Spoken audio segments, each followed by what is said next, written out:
A brutal battlefront, a fight for survival, and a story that must be told. Witness the harrowing reality of one of Vietnam's most intense conflicts.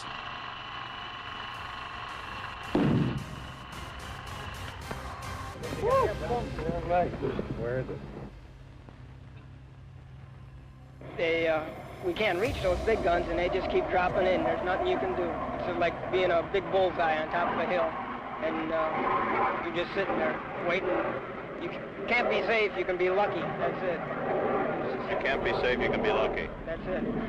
Stuff landing all over, bouncing off you, and you get just as scared every time.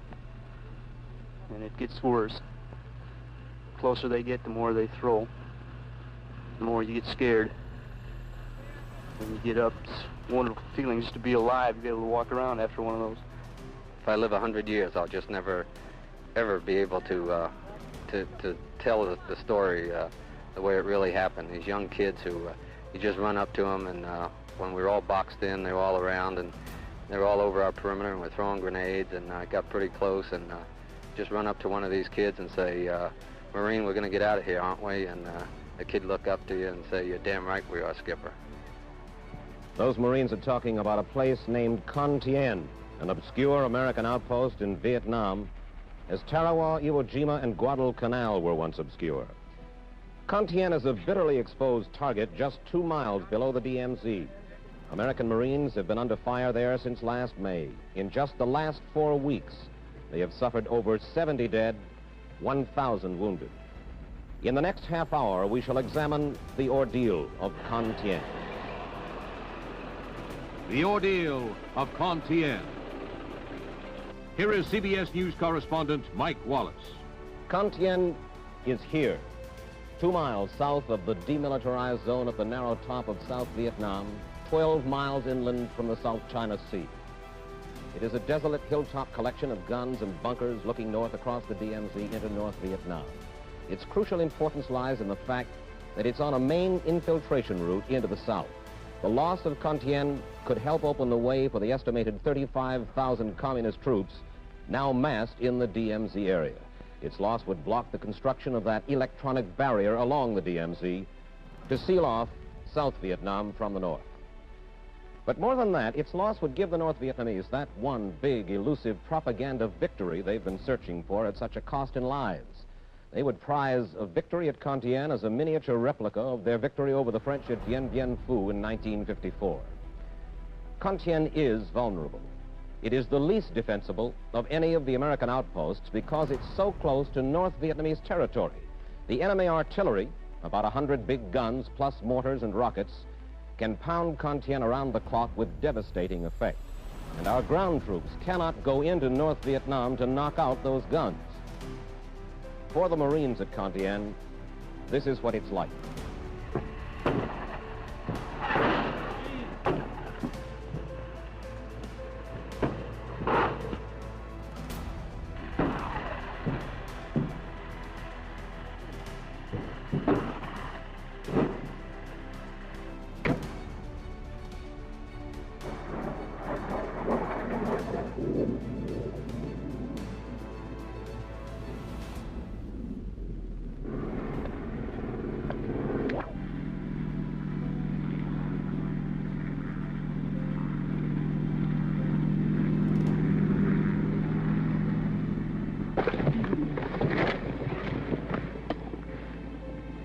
You'll hear them whistle over your head. It went off.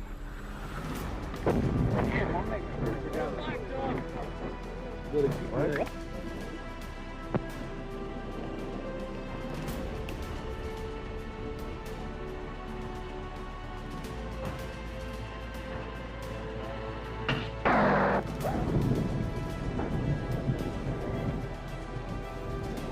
Emergency medevac, ASAP. Top priority. All right, somebody take time.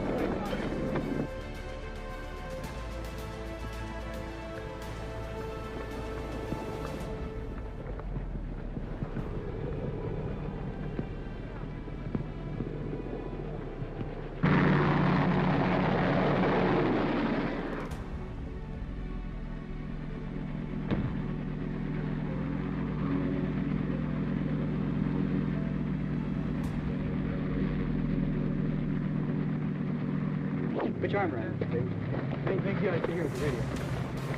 Hey, you want me to give you a hand? Yeah, all right, got it. Okay, take it easy. Keep your head down, okay? Take it easy, Red.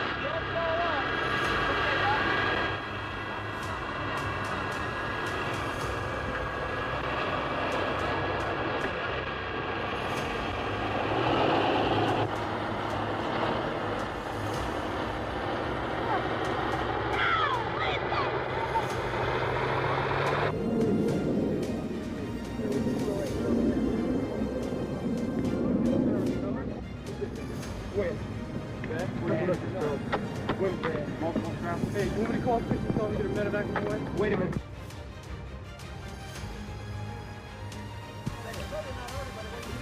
Yeah, he's right.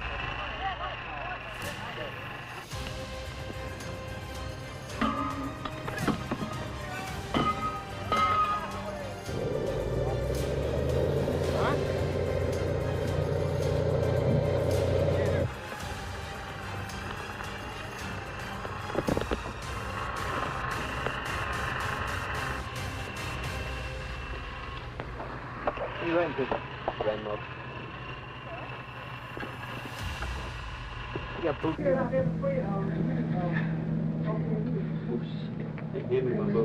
a minute, let him get a...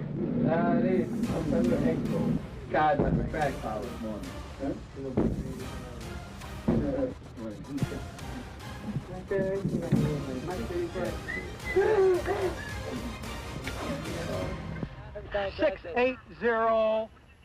680-100. Start from 680-100. 680-100.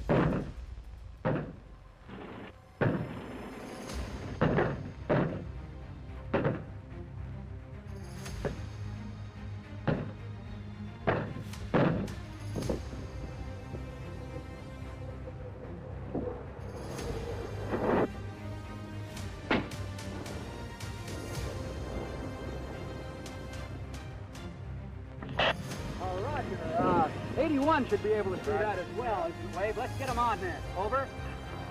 Hey, look, can't get a grid out of bird and stay away. Okay, look, here are the two tanks. You see them? Yes, sir. You see where that smoke is? Sure. The smoke landed about 300 meters, right where that big tree is out there. 300 to 400 meters. Southeast of the town. Okay, we got echo.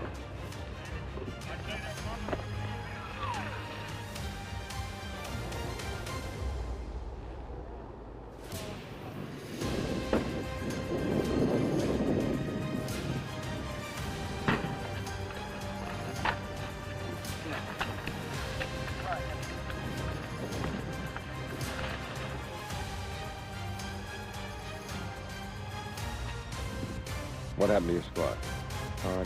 Most of them was hit by shrapnel, and there was medevac.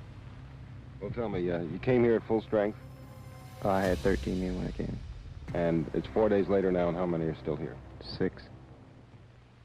I think we're just occupying ground and losing too many men. I'm losing too many men. If we were to stay here too much longer, we wouldn't have much left of this platoon, let alone the company. I see, about 3-4 people get it a day. Not real bad, but enough to be medevac. Cut my platoon down. Well, isn't that all part of war, as the generals say? Sure it is, but for 7 months up here, one battalion ain't gonna have much left. That's part of war. Gotta rotate a little more, I think. Send us back where we can get new men and train them. See, we're getting new men out here. They coming out, well, what you might call green, and then they don't know really how to act. The rifles have been jamming, the mud's been, has slowed everything down, and the artillery comes in everywhere, and it just gets pretty futile and frustrating sometimes. The really depressing part about it is, like, there isn't really much you can do, you know what I mean? You see the rounds come in, you see your buddies get blown away and wounded and stuff like that. Well, I can't say that I'm scared stiff, but I'm scared. I mean, after a while, you know it's going to come. You can't do nothing about it. And you just look to God. It's about the only thing you can do. Well, do you get any idea from up around Con Tien how the war is going? If we don't get some more people up in this area real quick, we don't get some more B-52s real fast, then these people are going to be all the way down to Da Nang before anybody knows it. Does everybody agree with that? 100%. What kind of support are the Marines getting? General Westmoreland says the Americans are responding with the greatest concentration of conventional firepower in history. The U.S. artillery fire is 10 times greater than the enemy's. It comes from Dong Ha, Cam Lo, Jolin, the other outpost corners of what is called Leatherneck Square, and from these big guns at Camp Carroll. The batteries fire off as many as 10,000 shells daily, lobbing them over the heads of the men at Con Tien deep into the demilitarized zone. And then there are the B-52 bombers striking from nearby Thailand. They pound the zone day in, day out with tons of explosives.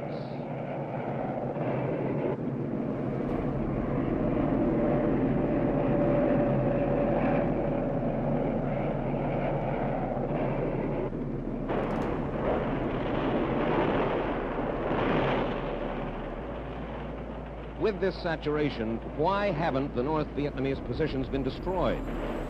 Marine commanders say the enemy guns, most of them highly mobile, roll in and out of deep caves and tunnels. Only a direct hit can silence them. And there has been no silence at Con Tien.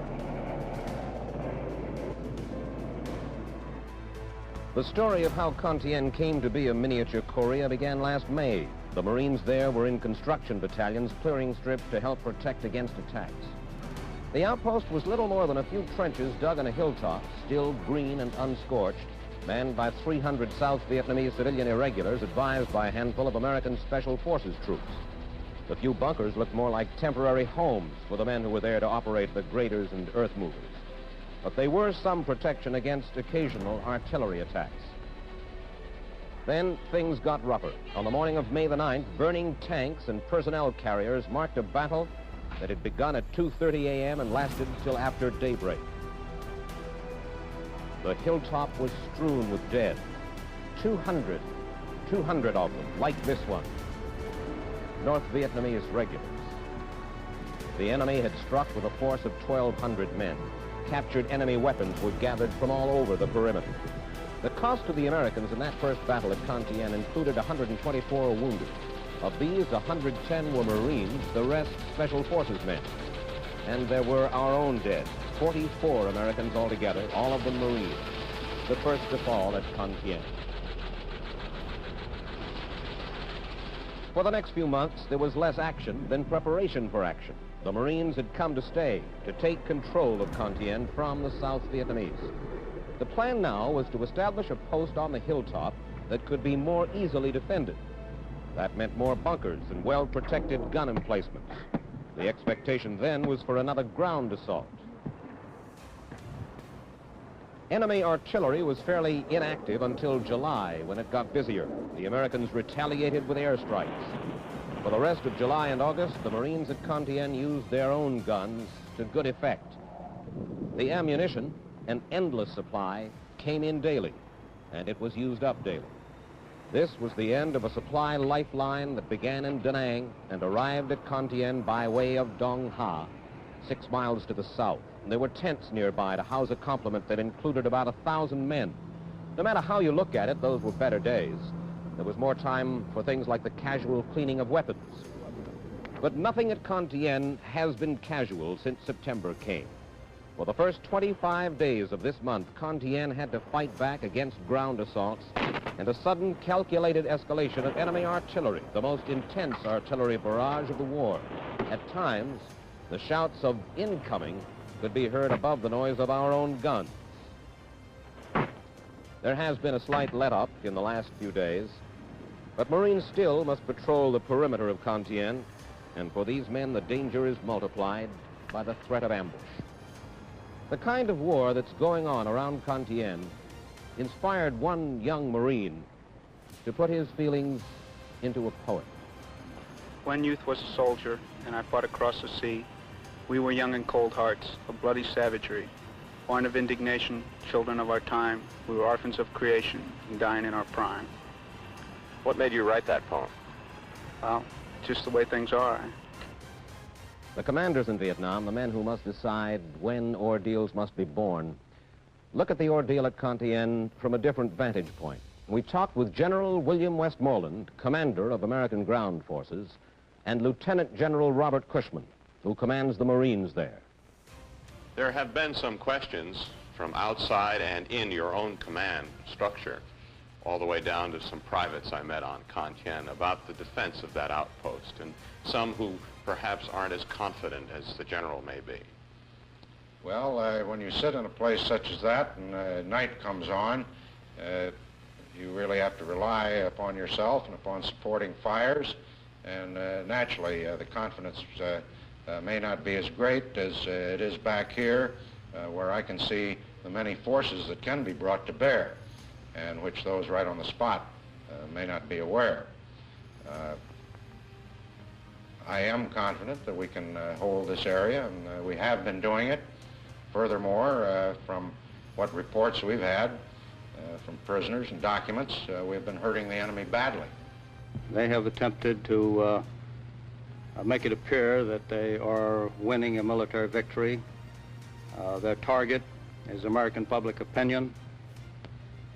They had hoped that by inflicting these casualties, it being fully understood by them that the casualties inflicted upon their ranks were unknown to us, that they would achieve their psychological victory. And this is the only way they can conceivably win this war. Con Tien, then, you're saying, is not really a military action, but a political or psychological warfare action. Precisely. Their objective is political and psychological. It is designed to weaken the will of the American people, to make it appear in American and public and world opinion that they are stronger than they are in fact, and to discourage our resolve. We asked two of our CBS News correspondents who've been under fire with the Marines at Con Tien for an assessment of the situation there, John Lawrence and Robert Shackney. We asked them first, what are the Marines saying right now about Con Tien? Well, Mike, if the Marine happens to be an infantryman, he feels that he'd rather be someplace else. I've heard a lot of Marines say that Con Tien is a very poor place to defend because the Marines can't move out on the ground with infantrymen and with tanks to attack the positions from which the North Vietnamese are firing their artillery. That's on the other side of the border. Now, if the Marines were to pull back 5 or 10 miles and the North Vietnamese were to follow them with their artillery, then the communists would no longer be invulnerable from Marine counterattack on the ground. The Marine riflemen on Con Tien, or grunts as they call themselves, would rather be anywhere, out on an operation marching or back at the rear sleeping, anywhere but Con Tien.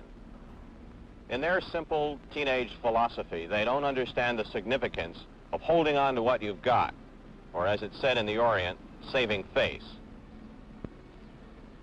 The Pentagon gives orders to the generals, and the generals give order to the colonels, and so on, and all the orders are obeyed.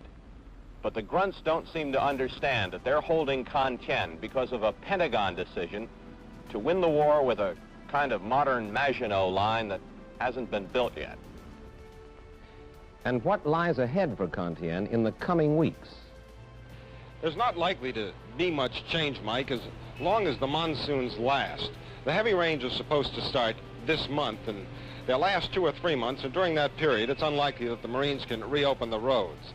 Marines say that they can resupply themselves for defensive purposes with helicopters, but all that's very limited. The Marines won't be able to move out and in force until the road dries out. Now, whether the North Vietnamese are going to use this period to continue to shell the Marines or whether they'll try something more substantial is, of course, something that nobody on this side can answer. But during the monsoons, Con Tien is most isolated, air power is most limited, and the Marines will be most vulnerable. The big question really seems to be whether or not the North Vietnamese intend to overrun Con Tien. The Marines have tripled the number of troops guarding the outpost, and they've moved up more battalions to be ready to reinforce. If the North Vietnamese decide to attack Con Tien, they must know it will cost them between 5,000 and 10,000 casualties. They've only decided to do that once before, in 1954, when they felt it would be the final victory, and it was. But the United States could survive the loss of Con Tien, get more troop backs, and retake it. So it would not seem to be in the best interest of the North Vietnamese to attack Con Tien in the near future. They'll probably continue to shell it, and the Marines will continue to take it. 2 years ago, when the first of 500,000 Americans began settling into their enclaves here, with the fresh Pentagon promises of a quick victory, the generals were promoting the new military strategy of the air mobile offense. Now, in the light of Con Tien, the generals are explaining their successes with the words, mobile defense. Mobile defense seems to mean putting 3,000 men on the ground and allowing them to sit in the mud and wait for the shell with their name on it. The military can no longer justify this war with a casualty count. It may be that more Marines are dying along the DMZ than enemy. Anyway, no one doubts General Giap's strategy of sacrificing 10 of his own for 1 American, and few here believe our own exaggerated guesses at enemy casualties. The Marines have not run any operations into the DMZ since this summer because there are not enough regiments to be sure of victory. They stay fairly close to their bases, to within a few hundred yards for most. It begins to sound like a conventional war with a conventional front, and in a few years, the Marines who have come down off Con Tien will talk as proudly as those who came back from the Chosin Reservoir. What it all seems to mean is that American Marines have been committed to protect a key outpost along a cleared, fortified barrier that was originally conceived in controversy and at present cannot be constructed. What seems to be overlooked is the ability of the North Vietnamese to escalate this war step by step with Washington. You begin to suspect that we've reached the limits of our present strategy when the generals are talking openly about an invasion of the North, and the men around Con Tien are talking about the need for tactical nuclear weapons. There seems little doubt that it is the administration's resolve to stay at Con Tien. The president made that clear last Friday night in his speech to the nation, when he pointed to the Marines up at the DMZ as the real peacekeepers. Lyndon Johnson understands that a defeat or even a withdrawal now at Con Tien could be for him a political Dien Bien Phu. The president's dilemma is how to persuade the North Vietnamese to quit up there. Up to now, pure firepower hasn't done it, and it seems unlikely that he would order American troops into North Vietnam to do the job. Moscow and Peking would be bound to react sharply to such an escalation. Meantime, for the Marines at Con Tien, the months ahead look grimmer than ever. The fall monsoon rains have just begun. They will go on till February, hampering American air power, depriving the men on the ground of at least some of the air support they desperately need. The artillery duel at Con Tien will go on and on. This battle is different from any other action in the war in that there is no let-up. Day after unchanging day. And as long as the North Vietnamese can resupply their troops and guns, as long as they can send down reinforcements, there is little the Marines can do about it.